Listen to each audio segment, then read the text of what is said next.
ಈ ಜಗತ್ತಿನಲ್ಲಿ ಹುಟ್ಟಿರುವ ಪ್ರತಿಯೊಬ್ಬರಿಗೂ ಅವರದ್ದೇ ಆದ ನೋವುಗಳು, ಕಷ್ಟಗಳು, ದುಃಖಗಳು ಇದೆ.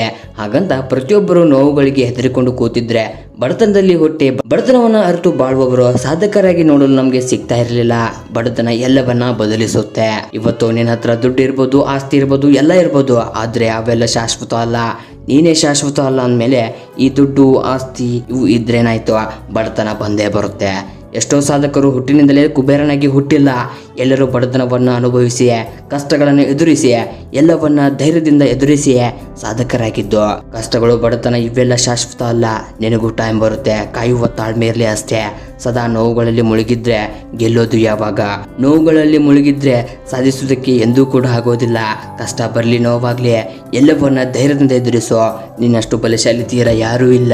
ಎಷ್ಟೇ ಕಷ್ಟ ಆದ್ರೂ ನಿನ್ನ ಕಣ್ಣೀರು ಹೊರಬರದಂತೆ ನೋಡ್ಕೋ. ಯಾಕಂದ್ರೆ ನಿನ್ನ ಕಣ್ಣೀರು ನೋಡಿ ನಿನ್ನನ್ನು ಸಮಾಧಾನ ಮಾಡೋರ್ಗಿಂತ ನಿನ್ನನ್ನು ಹಾಸ್ಯ ಮಾಡೋರೇ ಹೆಚ್ಚು.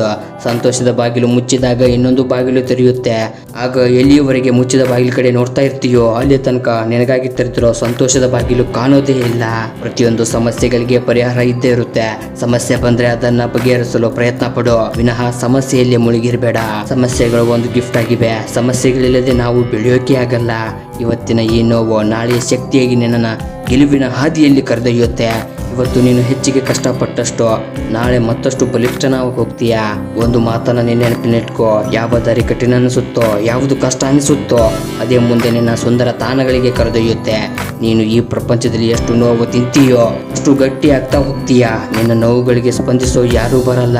ಇದು ನಿನ್ನ ಲೈಫು. ನಿನ್ನ ನೋವು ನೀನೇ ಅನುಭವಿಸ್ಬೇಕು. ಯಾರ ಸಲುವಾಗಿ ಕಾಯ್ಬೇಡ. ಹೊರಡು, ನಿನ್ನ ಗುರಿ ಕಡೆ ಕೆಲಸ ಮಾಡು. ನೀನು ಮಾತ್ರ ಯಾರ ಸಲುವಾಗಿಯೋ ಯಾವುದೇ ಕಾರಣಕ್ಕೂ ನಿಲ್ಲಬೇಡ. Thank you for watching the video. Jai Hind.